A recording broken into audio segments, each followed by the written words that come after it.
Bonjour à tous, bienvenue dans cette capsule qui aura pour objectif de vous présenter les outils pot de peinture, pipette et clonage. Avant de se lancer dans le vif du sujet, il est essentiel de comprendre ce que l'on appelle les couleurs de premier plan et d'arrière-plan, que vous pouvez observer ici. Alors ces couleurs sont tout à fait éditables évidemment en cliquant sur la palette de couleurs. Il est toujours possible de revenir au noir et au blanc en cliquant ici et de les inverser à l'aide de la flèche. Alors ces couleurs vont avoir un impact dès que vous allez créer une nouvelle image. Dans ce cas-ci, ma couleur d'arrière-plan par défaut, c'est le blanc. Et donc mon image créée est blanche. Si je les inverse, que je crée une nouvelle image, cette fois-ci, l'arrière-plan sera noir. À supposer que je fasse une sélection rectangulaire, qu'est-ce qui va se passer? Si je l'efface, hop, ici, rien du tout. Par contre, si je modifie ma couleur d'arrière-plan et que j'appuie à nouveau sur Delete, cette fois-ci, un carré blanc va apparaître puisqu'il s'agit de ma couleur d'arrière-plan. Avec le motif que je viens de créer, je vais pouvoir vous montrer le fonctionnement du pot de peinture. Le pot de peinture est un outil qui mérite que l'on s'intéresse à ses options. Alors ici, la couleur de premier plan est le rouge, et donc si je clique ici, dans ma zone noire, mon écran devient entièrement rouge. Pourquoi? Tout simplement parce que j'ai coché remplir toute la sélection, et pour l'instant, ma sélection représente l'ensemble de mon plan de travail. J'annule ma modification. Si je mets remplir des couleurs similaires, à ce moment-là, mon pot de peinture va faire la différence entre les zones. Alors, la différence, il va la réaliser sur base d'un seuil qui peut être plus ou moins important et spécifié ici. Et si j'augmente ma valeur de seuil, cette fois-ci, l'ensemble de mon image va être coloré en rouge. Alors, couleur de premier plan, couleur d'arrière-plan, j'y reviens. Vous avez la possibilité de cocher ici la couleur que vous voulez utiliser pour peindre votre image. Donc, je clique ici, c'est en rouge. Si je mets couleur d'arrière-plan, cette fois-ci, c'est en vert. Le raccourci CTRL me permet de passer facilement de l'une à l'autre. Cet outil pot de peinture va pouvoir servir à de très nombreuses reprises, et notamment dans l'édition de schémas, comme par exemple cet osmomètre, où il manque une légende. Donc, idéalement, devant le solvant, je dois placer un carré reprenant la couleur de ce fameux solvant. Alors, comment connaître sa couleur? C'est grâce à l'outil pipette. Si je clique sur l'outil pipette dans la zone colorée en bleu, vous voyez qu'immédiatement, la couleur apparaît en premier plan. Je prends mon outil peinture, je clique sur mon calque, et puis je colore mon carré en bleu. L'outil pot de peinture a également d'autres possibilités d'exploitation. C'est par exemple le cas sur cette image qui risque de poser souci si on l'imprime par exemple en noir et blanc. Vous remarquez aisément que la légende a perdu tout son sens et qu'il n'est plus possible de décerner les biomes les uns des autres.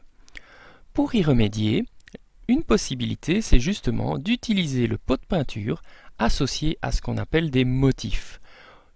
Au lieu de jouer sur les premiers plans et arrière-plans au niveau des couleurs, nous avons la possibilité de demander un remplissage sous forme de motifs. Alors plusieurs motifs sont proposés dans GIMP, tous n'ont pas de sens par rapport à ce que nous voulons développer comme application, mais certains, comme par exemple celui-ci, peut convenir parfaitement pour contourner le problème de la gestion des couleurs dès que l'on va passer sur une impression en noir et blanc. Comment procéder? C'est tout simple, il suffit de prendre le pot de peinture et de cliquer sur la zone que l'on veut remplir. Voilà, ici, petit souci, on voit que la peinture a été recouvrir les frontières des pays. Comment le corriger? En jouant sur la valeur de seuil. Je vais réduire cette valeur de seuil de manière à ce que la discrimination entre les couleurs soit meilleure. J'annule. Je recommence.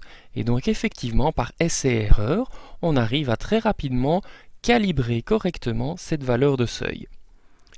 Alors on constate tout de suite qu'il va falloir jouer quelque peu du clic pour pouvoir compléter toute la carte. Et donc il existe une autre méthode, plus rapide, avec la sélection des couleurs similaires. Voilà, je reprends mon pot de peinture, je fais bien attention ici de cocher remplir toute la sélection, et d'un seul clic, j'ai entièrement repeint la taïga avec mon motif.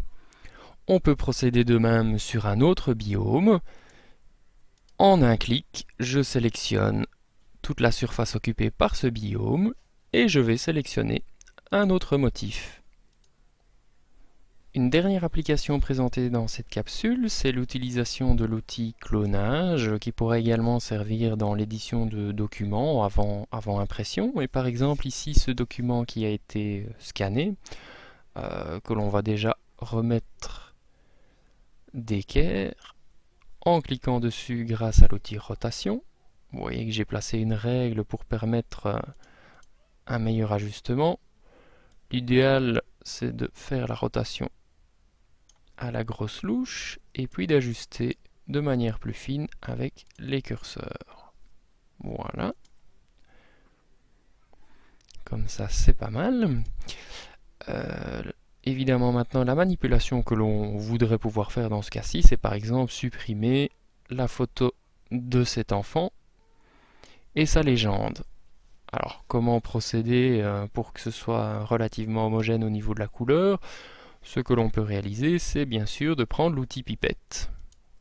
Voilà. Et puis, le pot de peinture.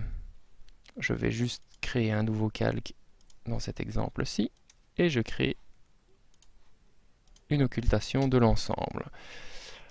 Le problème, si l'on est méticuleux, c'est que on va avoir un décrochage entre les deux couleurs à certains endroits qui peut être plus ou moins important en fonction du fond et des différences de contraste. Comment résoudre ce problème? En utilisant le fameux outil de clonage. Au lieu de procéder de la sorte, ce que vous allez pouvoir faire, c'est prendre ce fameux outil et à ce moment-là déjà spécifier une taille de brosse un peu plus grande que celle qui est ici. Ça c'est un peu grand.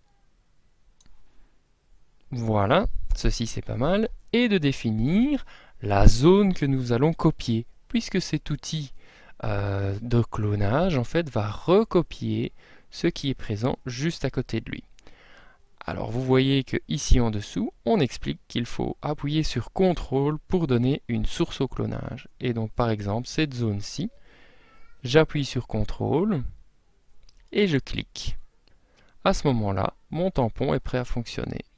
Et voilà, je suis en train de recopier le motif qui est juste ici dessus.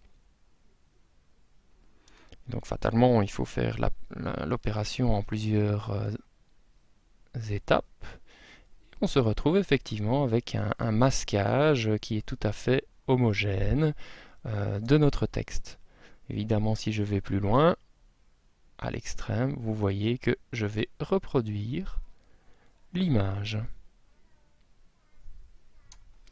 Et donc de la sorte, je vais pouvoir très facilement effacer des éléments dans des documents qui ont été scannés et les effacer de manière tout à fait invisible.